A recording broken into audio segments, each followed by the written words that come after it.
दोस्तों नमस्कार, स्वागत है आप सभी का all India first YouTube channel पर। इस वीडियो में हम बात करने वाले हैं कई बड़ी और लेटेस्ट अपडेट के बारे में।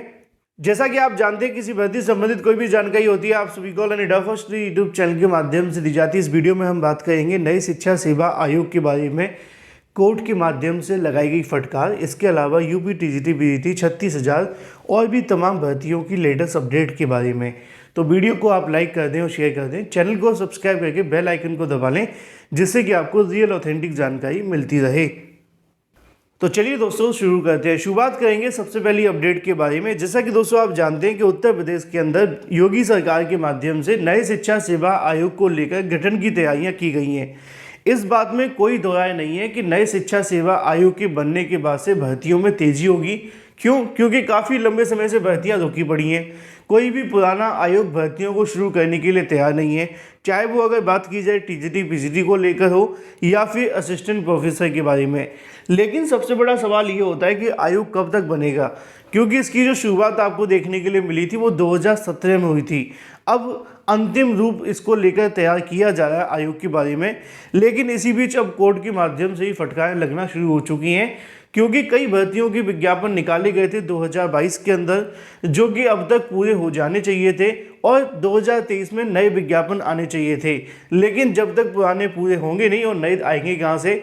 और वर्तमान में ऐसा कोई आयोग भी नहीं है जो शिक्षक भर्ती करवा सके। इसी के संबंध में इलाहाबाद हाईकोर्ट के माध्यम से फटकार लगाते हुए भर्तियों को लेकर क्या कहा गया वो आप सभी अपनी स्क्रीन पर देख सकते हैं। लिखा हुआ है कि सरकार बताए कि आयोग खाली पदों को भरेगी या फिर कोई वैकल्पिक व्यवस्था करेगी। यहाँ पे आपको देखने के लिए मिलेगा कि सरकार नए आयोग के गठन को लेकर तैयारियां कर रही है।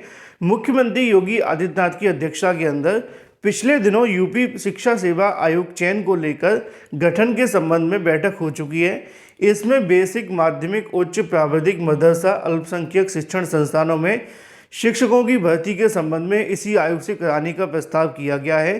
संस्कृत कॉलेज व पॉलिटेक्निक संस्थाओं के अंदर भी भर्ती नए आयोग को सौंपे जाने को लेकर योजना है। सीएम के निर्देश पर आयोग गठन को लेकर कार्यवाही शासन स्तर पर चल रही है। लेकिन सवाल यह है कि ये कार्यवाही कब तक खत्म होगी, क्योंकि बहुत सारी ऐसी भर्तियां हैं जो कि इसके चलते लटकी हुई हैं, जिसमें आपको देखने के लिए मिलेगी इलाहाबाद हाईकोर्ट के माध्यम से राज्य सरकार से पूछा गया कि उच्चतर शिक्षा सेवा चयन आयोग के खाली पदों को भरेंगे या फिर कोई वैकल्पिक व्यवस्था आपको माध्यम से देखने के लिए मिलेगी। 907 पदों पर असिस्टेंट प्रोफेसर पदों की भर्ती को लेकर यहाँ से विज्ञापन जारी किया गया था। कई अभ्यर्थियों के माध्यम से इस भर्ती को पूरी किए जाने को लेकर इलाहाबाद हाईकोर्ट में याचिका दाखिल कर दी गई, जिसके माध्यम से उन्होंने कहा कि यहाँ पे जो भी इनके सदस्य हैं, चाहे वो अध्यक्ष और सदस्य हैं, इन सभी को मिलाकर जो कोरम में पूरा कर लिया जाए और भर्ती का विज्ञापन जो निकाला गया उसको पूरा किया जाए। नीचे आपको देखने के लिए मिलेगा कि राज्य सरकार की ओर से कहा गया कि आयोग के अध्यक्ष और एक सदस्य का पद खाली है। कोरम पूरा न हो पाने के कारण असिस्टेंट प्रोफेसर भर्ती नहीं हो पा रही है ना। तो यहाँ पे सरकार के माध्यम से स्पष्ट शब्दों में जवाब दिया गया। लेकिन वहीं छात्रों के माध्यम से बताया गया कि 1983 नियमावली नियम 3 के अनुसार अगर आयोग के 2 सदस्य का कोरम पूरा माना जाएगा, मतलब 2 सदस्य होते हैं, तो यहाँ पे जो कोरम है पूरा माना जाएगा। कुछ ऐसा ही यूपी टीजीटी पीजीटी के अंदर है। वहाँ पे पूरे के पूरे 10 जो सदस्यों के पद हैं वो खाली पड़े हुए हैं। और अगर बात की जाए अध्यक्ष के बारे में तो 8 अप्रैल 2023 तक तो वो थे, लेकिन अब वो भी चले गए हैं। वर्तमान में वहाँ पे सिर्फ आपको नवल किशोर देखने के लिए मिलेंगे। अब बात वही आ गई कि आयोग के अंदर कोई भी सदस्य है नहीं है, तो पुरानी भर्तियां पूरी होंगी नहीं, चाहे वो यूपी टीजीटी पीजीटी हो या फिर असिस्टेंट प्रोफेसर की।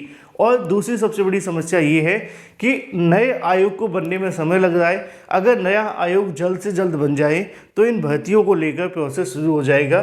फिलहाल कोर्ट के माध्यम से फटकार लगाई गई है दोनों भर्तियों के बारे में।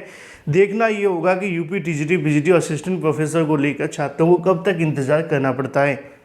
चलिए बात कर लेते हैं अपनी अगली अपडेट के बारे में, जो कि संबंधित है 36,000 पदों पर होने वाली भर्ती के बारे में, जिसके संबंध में आदेश जारी कर दिया गया है, जिसको लेकर जानकारी आप सभी को यहाँ से देखने के लिए मिल जाएगी। 36,012 पदों पे होगी सीजीएल 2022 की भर्ती। असल में आप सभी को पता होगा कि स्टाफ सिलेक्शन कमीशन के माध्यम से सीजीएल भर्ती करवाई जाती है। जब 2022 में इसको लेकर विज्ञापन जारी किया गया था तो पदों की संख्या 37,409 थी, लेकिन अब यहाँ से पदों की संख्या को कम कर दिया गया है और जो पहले पद थे उसके अंदर लगभग 1500 पद कम हो गए और अब पदों की संख्या सिर्फ 36,012 रह गई है, जो कि आप सभी के सामने पोस्ट वाइज वैकेंसी यहाँ से देखने के लिए मिल जाएगी। अब जो CGL की वैकेंसी है 37,400 के बजाय 36,000 पदों पर देखने के लिए मिलेगी। बात कर लेते हैं उत्तर प्रदेश लोक सेवा आयोग के माध्यम से आने वाली 2 नई भर्तियों के विज्ञापन के बारे में, जिसको लेकर यहाँ से नोटिस जारी कर दिया गया है। उत्तर प्रदेश लोक सेवा आयोग के माध्यम से 2 नई भर्तियों के विज्ञापन के संबंध में जानकारी दी गई है। साथ ही LT गेट, इसके अलावा UPPSC के माध्यम से आने वाली RO के बारे में उत्तर प्रदेश लोक सेवा आयोग ने क्या कहा है वो आप यहाँ से देख सकते हैं। जैसा कि दोस्तों आप सभी को यहाँ पर देखने के लिए मिलेगा, अगर बात की जाए 2 महीने के अंदर 3,000 पदों पर शुरू होगी भर्ती प्रक्रिया। UPPSC जारी करेगा 5,103 पदों पर चल रही प्रक्रिया को लेकर ख़त्म करेगा। असल में मामला ये है कि कुछ विज्ञापन जारी किए जाएंगे। जो विज्ञापन जारी होंगे उसके बारे में यहाँ लिखा हुआ है कि उत्तर प्रदेश लोक सेवा आयोग के माध्यम से अगले 2 महीने में 3,055 पदों भर्ती प्रक्रिया शुरू करने को लेकर पद विभिन्न विभागों को, इसके अलावा आयोग को लेकर मई और जून में इन सभी पदों में भर्तियों के लिए विज्ञापन जारी करेगा। इसके साथ ही आवेदकों की प्रक्रिया शुरू हो जाएगी। सिर्फ यही नहीं, UPPSC के माध्यम से 31 मार्च 2023 तक 5,103 पदों भर्ती के लिए विज्ञापन जारी कर चुका है। तो वर्तमान में लगभग 8,158 पदों पर भर्ती करने को लेकर आयोग की आगे की रणनीति है। तो फिलहाल ये तो बात हो जाती है उन भर्तियों के विज्ञापन के बारे में जो कि लगभग जारी होने वाले हैं, और इनमें 2 विज्ञापन देखने के लिए मिलेंगे 3,055 पदों पर। हालांकि इन विज्ञापनों के बारे में नाम बताकर जानकारी नहीं दी गई है, जिसके संबंध में जानकारी आप सभी को अलग अलग समाचार पत्रों के माध्यम से भी देखने के लिए मिलेगी। यहाँ पे भी लिखा हुआ है कि 2 माह के अंदर 3,055 पदों भर्ती के लिए आवेदन लिए जाएंगे। लेकिन अगर बात की जाए LT गेट और RO के बारे में, तो यहाँ पे आप सभी के सामने लिखा हुआ है कि वर्तमान में 5,103 पदों भर्ती को लेकर जो प्रक्रिया वो गतिमान है। आयोग के सूत्रों की माने तो शैक्षिक योग्यता के समकक्षता के विवाद के चलते तमाम पदों का चयन प्रक्रिया शुरू नहीं हो पा रही है, जिसमें संबंधित है अपर निजी सचिव की भर्ती, राजकीय विद्यालयों में LT गेट शिक्षक भर्ती, समीक्षा अधिकारी और कृषि सेवा आदि भर्तियां। तो फिलहाल UPPSC के माध्यम से उनका कहना ये है कि जो भर्तियों के विज्ञापन जारी होंगे 3,055 पदों पे, उसके अंदर इन दोनों भर्तियों को लेकर उन्होंने साफ किया है कि इन भर्तियों के संबंध में अभी समकक्ष योग्यता का स्पष्टीकरण नहीं हुआ है। साथ ही अगर बात की जाए इसके संबंध में शासन स्तर पर पत्राचार किया जा रहा है। आयोग के चेयरमैन संजय श्रीनेत का कहना है कि भर्तियों में विवाद कम करने के लिए अब विज्ञापन के साथ ही संबंधित विभाग की नियमावली का भी जिक्र किया जाएगा। इससे विज्ञापन और नियमावली में अंतर के कारण होने वाली मुकदमेबाजी खत्म होगी और भर्तियों में देरी नहीं देखने के लिए मिलेगी। बात कर लेते हैं अपनी अगली अपडेट के बारे में, जो कि संबंधित है एडेड जूनियर के बारे में, जो कि आपको 1 जुलाई से देखने के लिए मिलेगा। एडेड जूनियर को लेकर 1 जुलाई से ऑनलाइन वेतन की जो प्रक्रिया वो शुरू कर दी जाएगी, जिसके बारे में लिखा हुआ है शासकीय सहायता प्राप्त जूनियर हाई स्कूलों में कार्य करने वाले शिक्षक और शिक्षणेतर कर्मचारियों के मानव संपदा पोर्टल पर मॉड्यूल के माध्यम से ऑनलाइन वेतन उनको देखने के लिए मिलेगा, जिसके संबंध में 1 जुलाई से उनकी प्रक्रिया शुरू होगी। फिलहाल इस वीडियो के माध्यम से इतना ही। Thank you for watching this video.